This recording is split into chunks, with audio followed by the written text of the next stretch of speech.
the kind of protests that we're seeing in favour of terrorists in the UK right now. The Palestinian protests that we are seeing in the streets of London right now must be seen for what they are: the legitimisation of terrorism and militancy, the legitimisation of groups like Hamas, Hezbollah and Islamic Jihad. The reality is that the fight that is going off in the Middle East right now is not a fight between two states. It is a fight between a state and a terrorist network. And protests and the violence that we saw outside of the embassy of Israel is a protest in favour of that terrorist network. The terrorist network of Hamas and Hezbollah. These terrorist networks and the legitimisation of their support in the streets of London will bear fruit in the UK. You see, if UK society is willing to accept that the Muslims of the UK can support terrorist networks in Palestine, how much of a jump do you think it will be for those same Muslim communities to support terrorist networks in the UK? Can you not see how easily it is to go from celebrating and supporting a terrorist network like Hezbollah that has a catchphrase, after Saturday comes Sunday? Now think about what this phrase means. What is the Sabbath of the Jews? Saturday. What is the day of celebration for the Christians? Sunday. So Hezbollah says, after the Jews, the Christians. If we allow Muslims to support unchallenged terrorist networks against Israel, those same people will be conditioned to support ISIS, to support Boko Haram, to support other terrorist networks that attack the UK. How long will we have to put up with the weakness of liberal progressives and their thinking? Shameful! Who excuse and justify support for terrorists against Israel? Is there any coincidence, any at all, as to why the British state won't stand up against Boko Haram and the Fulani herdsmen who are killing thousands of Christians in Nigeria? Thousands are dying in Nigeria because they are Christians at the hands of Islamist terrorists and their Fulani herdsmen allies, and the Western governments do nothing. Do you not see that tolerating supporters of terrorism here means that you end up tolerating supporters and terrorist actions in other countries? Help us. Do you not see that the British government turned a blind eye to Turkey mobilizing and transporting terrorists from Syria to Azerbaijan to fight against Armenia? The British government is complicit in supporting terrorism. Do Black Lives Matter? Not according to the British government. They only matter in America. They don't matter in Nigeria. They don't matter in Ethiopia. They don't matter in the Sudan, where Janjaweed terrorists wage war against Christians in South Sudan, whilst the British government does nothing. Christians, stop looking to others to defend you. Stop looking to weak Christian leaders who are cowards, like the Pope,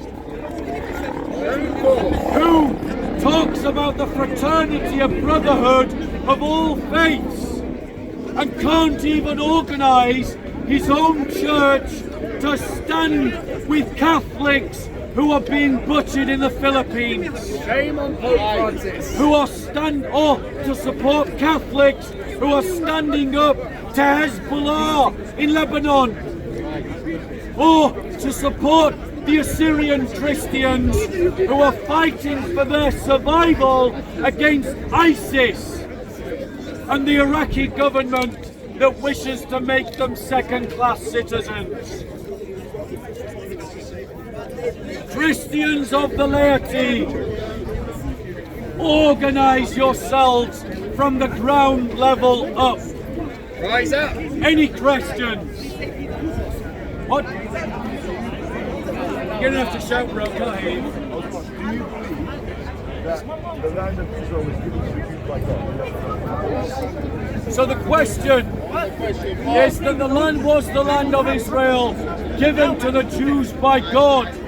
Yes, it was.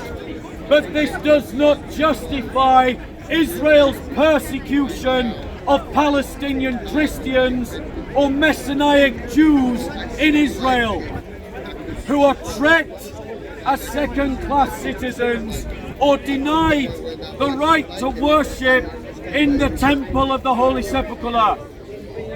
It does not justify the destruction of the Palestinian community, of which the Christian Palestinians are an integral part. The land may belong to Israel, but that doesn't give Israel license to do whatever it wants. Any other questions? Bob, sometimes sounds like you want the British flag is even more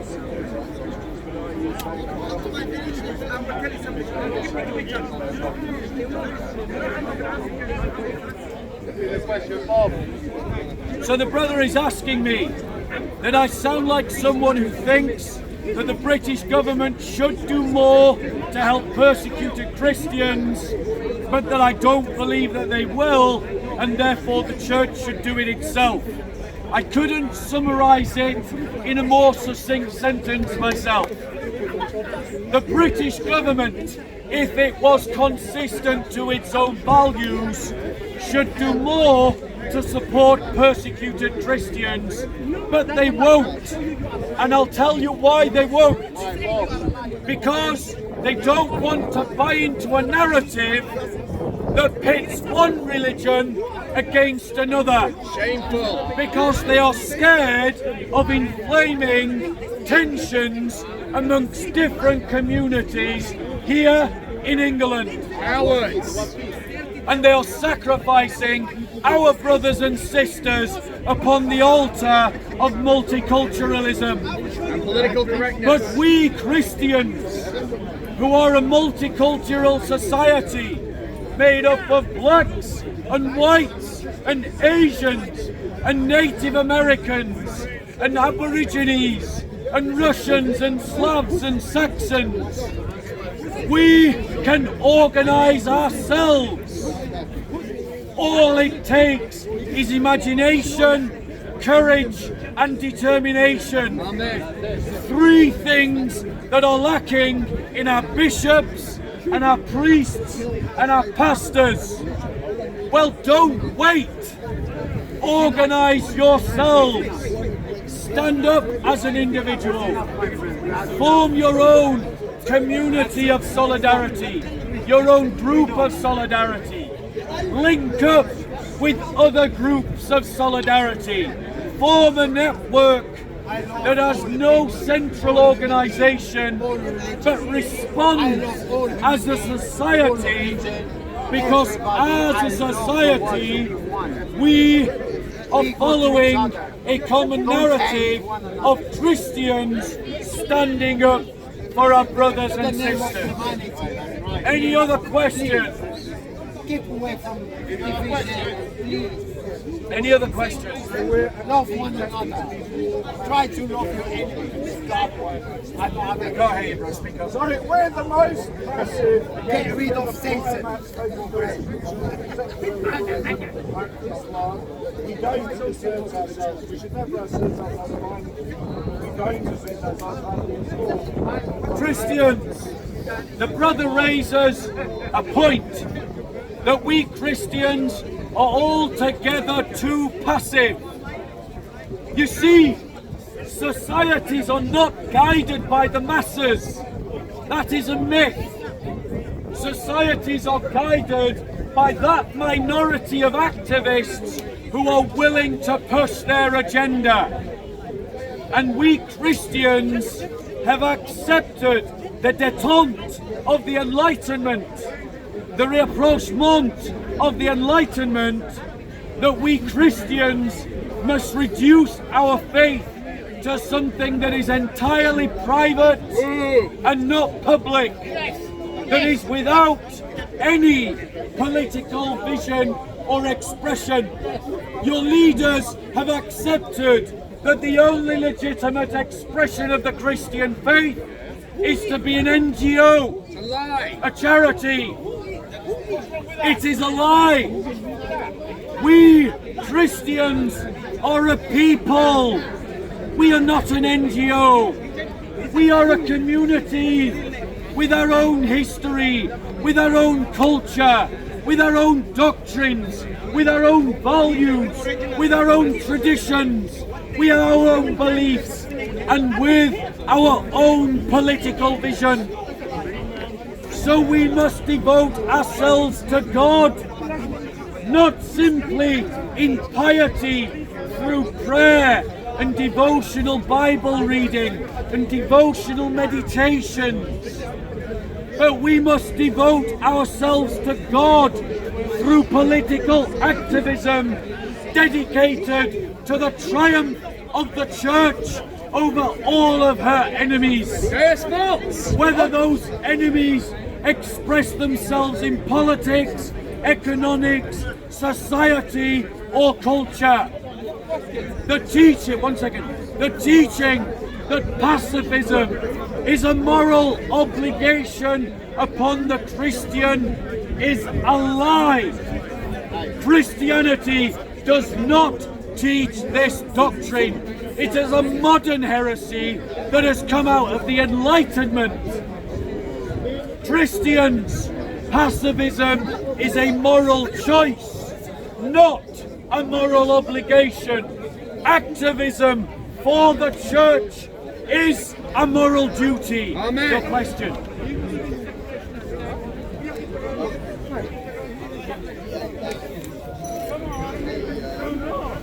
The brother asks, do I believe in the separation of state and religion? I say emphatically, no. State and religion mix, because you cannot separate religion from politics. Politics is the exercise of influence, authority, and power. These things you make when you go into Starbucks, when you buy from Google. These are political decisions because Starbucks and Google push political agendas. You have to be a political organism. You are political, but a Christian does not accept that there is any part of their life that is not subject to the discipleship of Christ. Praise him. And that means, brothers and sisters, that you must be politically Christian. You must follow a Christian political narrative, and that means guiding the state by the doctrines and the values of the church. The brother asks, what if I don't believe in God? Well, I could ask the same. I'm not a liberal progressive, but the liberal progressives are forcing their views of the world onto me. It's true. So why is it that the secular liberal progressive can tell you all that you're guilty of a thought crime if you believe in what the Christian faith teaches is the family, but you can't allow the Christian faith to guide on issues like abortion? Can I ask you your AJ? Because I say I'm completely in agreement with you by saying that Christians should be able to legitimately serve their views of society, and their decisions should be taken on board rather than Christians but you're not doing so. However, you also use the word dominion and dominate. Do you actually believe Christian culture should return to a place where it dominates the marketplace? Or we just Okay, yes, I get the point. So as a Christian, do I believe that we Christians should be working for the dominance of a Christian worldview in aspects of culture, politics, economics, information sharing, the arts, as well as a number of other key themes of society? The answer is yes, I do, because the alternative is that if you don't dominate the heights of society, your enemies will. And if they dominate the heights of society, it will be bad for Christians, just like it was in Spain, just like it is right now in Egypt and Nigeria and Pakistan and Malaysia and Indonesia and Burma and China and North Korea. Occupied Armenia. Occupied Armenia. Somalia, Ethiopia. If we as Christians do not stand up for our people, no one will. If we allow our enemies to dominate the matrix by which we rule, are ruled and are governed and have our being and move in society, we will be the worse off for our weaknesses. I entirely agree.